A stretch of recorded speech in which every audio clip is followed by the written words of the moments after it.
বরগুনার পাথরঘাটার হরের খাল পুনঃখনন বদলে দিচ্ছে হাজারো কৃষকের জীবন জীবিকার ভাগ্য।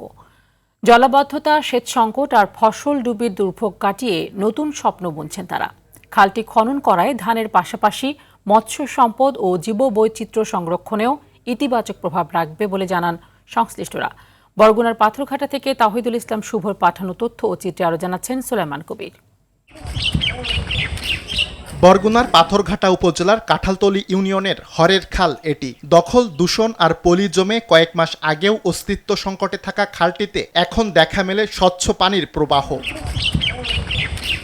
প্রধানমন্ত্রী তারেক রহমানের নির্বাচনী প্রতিশ্রুতির বাস্তবায়নের অংশ হিসেবে হরের খালের ৬ কিলোমিটার অংশ পুনর্খনন করেছে দুর্যোগ ব্যবস্থাপনা ও ত্রাণ মন্ত্রণালয়। এতে শুষ্ক মৌসুমে সেচ সংকট দূর হওয়ার পাশাপাশি বর্ষা জলাবদ্ধতায় ডুবে ফসল নষ্টের দুশ্চিন্তা থেকে মুক্তি মিলেছে কৃষকদের।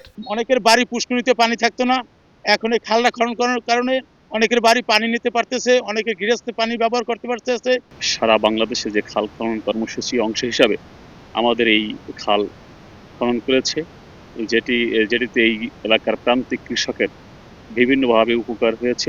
পর্যায়ক্রমে উপজেলা সব খাল পুনর্খননের মাধ্যমে কৃষি উৎপাদনে বিপ্লব আনা সম্ভব বলে জানিয়েছে স্থানীয় কৃষি বিভাগ। এই খাল খননের মাধ্যমে আমাদের কাঁঠালতলী ইউনিয়নের সার্বিক কৃষি কার্যক্রম পরিবর্তন হবে এবং আমাদের যে পাথরঘাটা উপজেলায় আরো যে সমস্ত খাল রয়েছে যেগুলো আমাদের খনন এবং পুনঃখনন দরকার, আমরা এগুলোর তালিকা ইতিমধ্যে তৈরি করেছি। হরের খাল পুনর্খনন প্রকল্পের ব্যয় ধরা হয় ১,৯৩,১৯,০০০ টাকা।